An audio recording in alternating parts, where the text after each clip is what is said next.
warahmatullahi wabarakatuh. Perkenalkan, nama saya Satya Ujara dan bersama rekan saya Jinggara Desa. Kami dari Pendidikan Ekonomi, Fakultas Keguruan dan Ilmu Pendidikan Universitas Kuningan. Kami di sini akan memaparkan makalah kami yang berjudul Negara dan Konstitusi.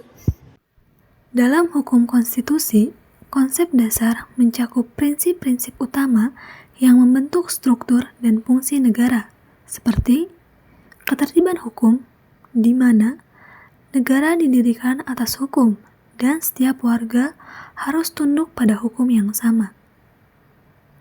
Ada kedaulatan rakyat, di mana rakyat memberikan kekuasaan kepada negara, dan pemerintah berfungsi untuk mewakili dan melayani kepentingan rakyat. Selanjutnya ada kekuasaan yang terpisah, di mana menghindari penyalahgunaan kekuasaan. Eksekutif, legislatif, dan yudikatif harus dimiliki. Perlindungan hak asasi manusia, konstitusi harus melindungi hak-hak dasar individu seperti kebebasan beragama, kebebasan berbicara, dan hak atas persamaan. Dalam hukum konstitusi, otoritas mengacu pada kekuasaan dan wewenang yang diberikan konstitusi kepada berbagai lembaga pemerintah, seperti eksekutif di mana memiliki wewenang untuk menerapkan hukum dan menjalankan pemerintahan. Legislatif yaitu wewenang untuk menetapkan undang-undang dan kebijakan. Selanjutnya yudikatif untuk menafsirkan hukum, menyelesaikan sengketa, dan memastikan bahwa konstitusi dipenuhi. Hukum konstitusi adalah kumpulan aturan dan prinsip yang ditetapkan dalam konstitusi suatu negara, dan ini mencakup konstitusi tertulis di mana sebagian besar negara memiliki konstitusi yang ditulis, dan ini biasanya berisi dasar-dasar hukum konstitusi. Ada juga konstitusi tidak tertulis. Misalnya, beberapa negara memiliki konstitusi yang tidak tertulis, biasanya mengacu pada tradisi, keputusan hukum yang telah berkembang selama bertahun-tahun. Ada juga pemeriksaan konstitusional, di mana prosedur yang digunakan dalam hukum konstitusi sering digunakan untuk menentukan apakah tindakan pemerintah sesuai dengan konstitusi. Dalam bahasa Prancis, Inggris, dan Latin, konstitusi didefinisikan sebagai membentuk, mendirikan, atau menetapkan, serta membentuknya, menyusun, atau menyatakan suatu negara. Dengan kata lain, konstitusi dapat didefinisikan sebagai pernyataan tentang bentuk dan susunan suatu negara, baik sebelum maupun sesudah berdirinya. Berdasarkan definisi konstitusi menurut C.F. Strong yang ditulis oleh Zazim Hamidi, terdapat 3 unsur yang termuat dalam konstitusi, yaitu pertama, prinsip-prinsip mengenai kekuasaan pemerintahan, yang kedua, prinsip mengenai hak-hak dan wewenang warga negara, dan yang ketiga, prinsip mengenai hubungan antar warga negara dengan pemerintahan. Konstitusi pertama Negara Republik Indonesia yaitu Undang-Undang Dasar 1945 dibuat oleh BPUPKI dan disahkan oleh PPKI pada 18 Agustus 1945. Pada tahun 1949, Konstitusi Indonesia berubah dari Undang-Undang Dasar 1945 menjadi Undang-Undang Dasar Negara Republik Indonesia Serikat atau Undang-Undang RIS atau UUD RIS.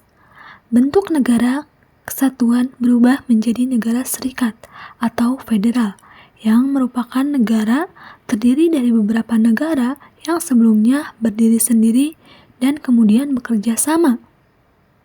Selanjutnya, konstitusi RIS ini tidak bertahan lama, kemudian disepakati kembali ke NKRI dengan menggunakan Undang-Undang Sementara 1950. Dan pada masa itu didirikan lagi Undang-Undang 1945 diberlakukan kembali melalui Dekret Presiden tanggal 5 Juli 1959. pada reformasi adalah melakukan perubahan Undang-Undang 1945 dan berhasil menetapkan perubahan pertama, kedua, ketiga, dan keempat. Selama bertahun-tahun, setiap ide tentang amandemen Undang-Undang 1945 selalu dianggap salah dan dianggap memiliki niat subversi terhadap negara dan pemerintah. Namun, ketika perubahan pertama dilakukan pada tahun 1999, mitos tentang konstitusi itu benar-benar rusak. Dan setelah perubahan pada Undang-Undang 1945 memiliki nuansa demokrasi yang lebih terjamin. Dapat dikatakan bahwa dalam konstitusi akan ditentukan banyak keputusan yang penting yang berpengaruh terhadap kehidupan rakyat. Antara lain, konstitusi dapat menentukan identitas suatu negara, adanya dasar-dasar hak warga negara, adanya prinsip negara hukum, memiliki sistem perekonomian, memiliki sistem pemerintahan, menjamin keamanan pribadi dan nasional, dan memproses pemilihan umum yang demokratis. Dengan demikian, konstitusi itu secara umum adalah hukum dasar negara, hukum utama negara, hukum yang lain harus sejalan dengan konstitusi, menggambarkan struktur negara, dan bekerjanya lembaga-lembaga negara. Konstitusi menjelaskan kekuasaan dan kewajiban pemerintah. Konstitusi membatasi kekuasaan yang sewenang-wenang. Konstitusi menetapkan dan melindungi hak-hak dasar warga negara. Konstitusi untuk menjamin kesejahteraan rakyat, dan dengan konstitusi mendefinisikan hubungan rakyat dengan pemerintahnya. Konstitusi berfungsi sebagai kerangka dasar untuk penyelenggaraan negara, membatasi lembaga negara dari saat mereka didirikan hingga saat mereka menjalankan fungsi dan tanggung jawab mereka. Menurut Gautam Arya, suatu negara konstitusional memiliki badan-badan konstitusional, yaitu organ-organ negara yang dibentuk oleh konstitusi atau undang-undang untuk menjalankan kekuasaan negara seperti yang ditetapkan oleh konstitusi.